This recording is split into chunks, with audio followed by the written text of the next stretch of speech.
seventh wonder, and then fly them into Harare, play at our national sports stadium, and then zoom them back to South Africa, within 1 or 2 days. So that's something that we've put together. When Malaga comes to Zimbabwe, it's not playing our national team, please. It is going to play our PSL teams. In other words, one of PSL teams. Or if decision be made, I may have to have an assortment of PSL, bests out of it. We don't call it Zimbabwe's national team.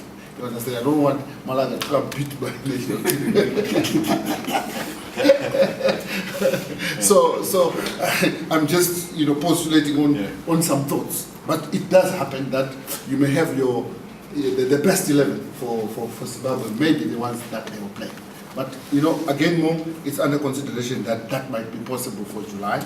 And then the exchange program involves a hell of a lot, guys. It involves grassroots development, coaches coming out of trainers coming out to train Zimbabwean instructors who will train our youths.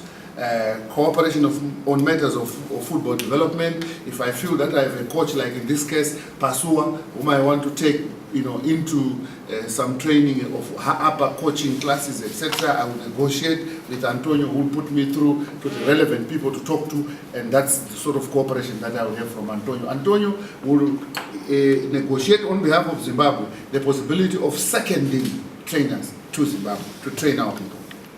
And then we have the question of football equipment, starting with footballs.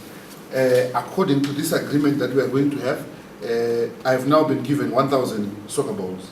These are in effect to be used by our for junior development and our women's soccer. You notice there is the chairperson of the women football in Zimbabwe sitting over there, a top-ranking officer in the President's Department.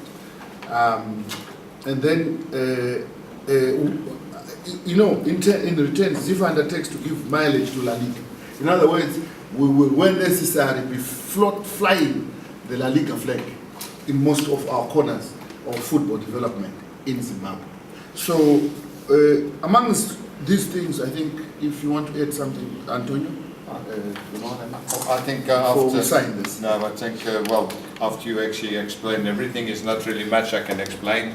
But what I can tell you guys is La Liga is here in Africa. As we said, we opened offices in Johannesburg. This just started. We opened a small office in Nigeria. We are going through Africa.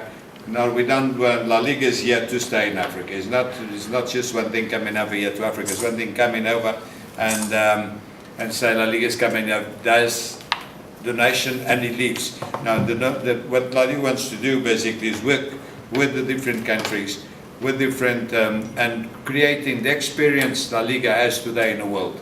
Obviously, we have the best football in the world today. And when you have something which is proven, it's, as La Liga would like to share this knowledge, this know-how, which is knows it and can pass over to African football. Of course, our focus is basically to go in the